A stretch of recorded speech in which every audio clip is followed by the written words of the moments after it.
iOS 6, il n'est pas obligatoire d'avoir un ordinateur pour utiliser un iPad. Mais cependant, l'application iTunes pour le Mac sera fort utile. Notez qu'il existe aussi une version iTunes pour PC. Quelles sont les principales utilisations d'iTunes sur Mac par rapport à l'iPad? C'est d'abord la sauvegarde intégrale de tous vos appareils iOS, les paramétrages des synchronisations et l'ajout de vos créations, c'est-à-dire les livres et les vidéos en particulier. Quand vous branchez votre appareil iOS, iTunes sur le Mac lance la procédure de synchronisation et de sauvegarde. Donc voilà, ça ici c'est le début de la synchronisation. Et après nous allons voir quelques étapes, mais pas la totalité, des processus de synchronisation.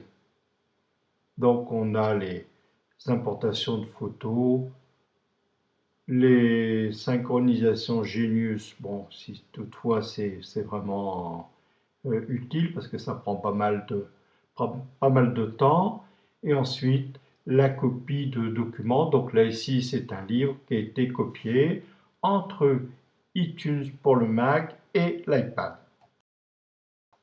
Vous pouvez sauvegarder votre iPad sur l'ordinateur ou sur iCloud. Alors sur iCloud, vous ne sauvegarderez que quelques données.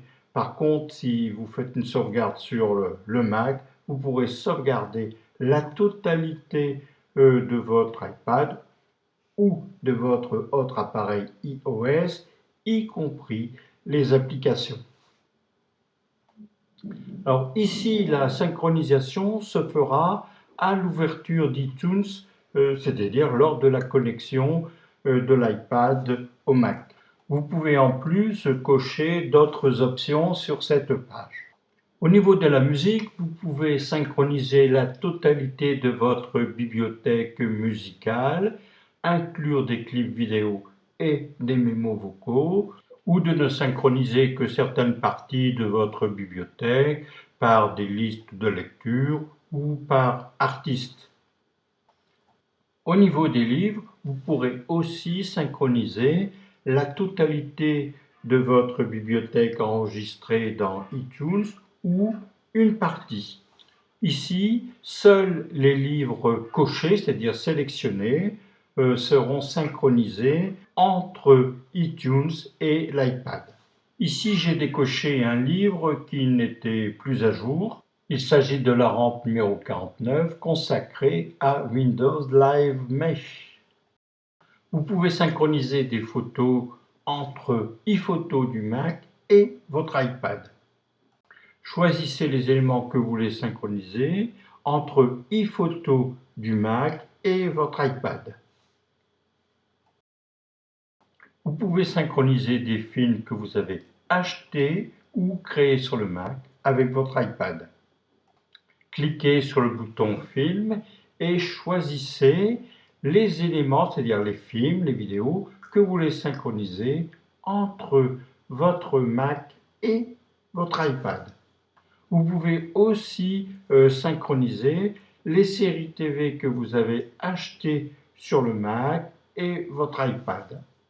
Et là aussi, choisissez les éléments que vous voulez synchroniser.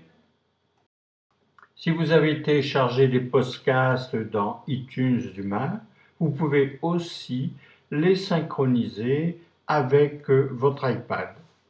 Et là aussi, cochez les éléments que vous voulez synchroniser.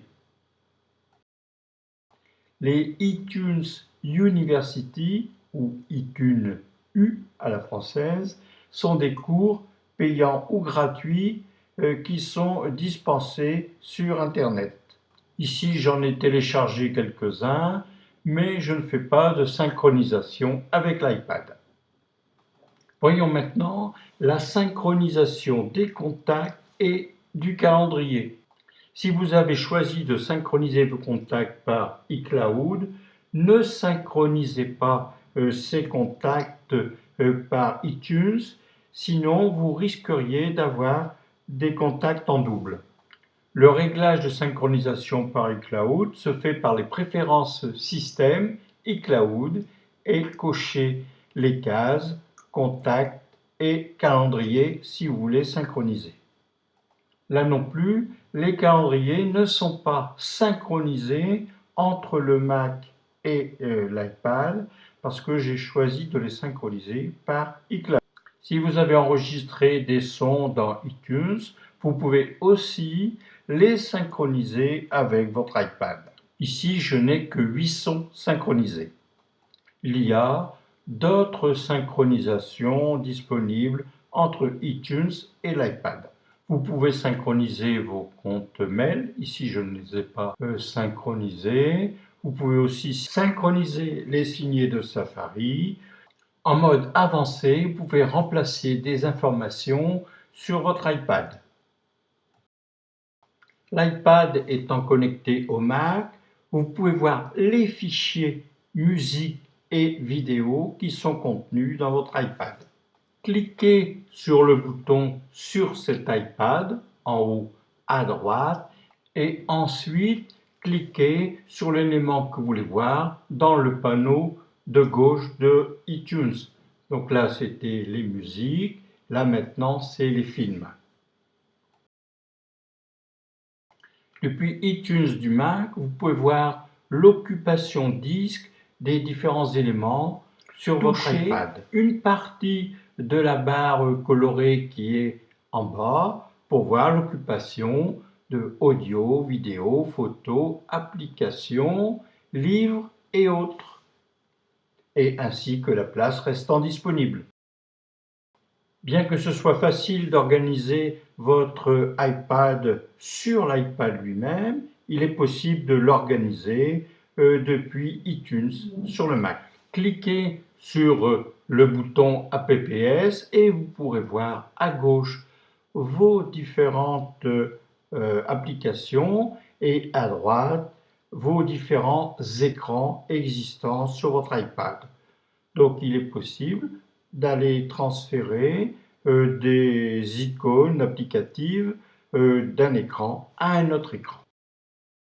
Au niveau des applications, vous pouvez partager des données entre des logiciels de votre Mac et de votre iPad. Pour prendre en compte vos modifications de réglage, cliquez sur le bouton Terminer, puis cliquez sur le bouton Appliquer ou Ne pas appliquer. Les données et réglages seront propres à chacun de vos appareils iOS. Je vous propose de découvrir quelques réglages entre iTunes et mon iPhone 4. Là aussi, lors du branchement, il y aura la synchronisation entre l'iPhone et iTunes. En cliquant sur le bouton Info, on peut voir que la synchronisation des contacts et des calendriers se fait à partir d'iCloud. Ici, mon iPhone contient 38 applications. Il est possible d'installer ou de supprimer des applications qui sont enregistrées dans iTunes et qui ne sont pas sur votre appareil.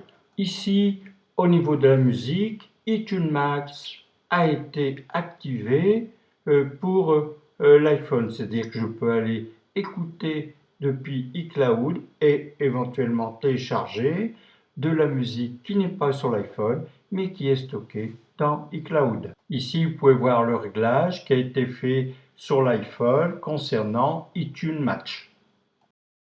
Voici la musique qui est contenue sur l'iPhone ou qui est sur iCloud. Les musiques qui n'ont pas de nuage sont sur l'iPhone et les musiques qui ont le petit logo avec la flèche dans un nuage sont sur iCloud. Ici, je vais toucher le nuage qui est devant aller plus haut et la musique sera téléchargée dans mon appareil iOS, donc dans le cas présent l'iPhone. Alors pour compléter notre expérience iOS, je vous propose de voir ce qui se passe du côté de mon iPod Touch. Donc là aussi, la sauvegarde est organisée sur iTunes. Donc au niveau des applications, j'ai un peu plus d'applications dans l'iPhone, j'en ai 86. Quant à la musique, j'ai toute ma bibliothèque musicale qui est enregistrée sur l'iPod Touch, mais par contre, iTunes Match n'est pas activé pour mon iPod Touch puisqu'il a la totalité.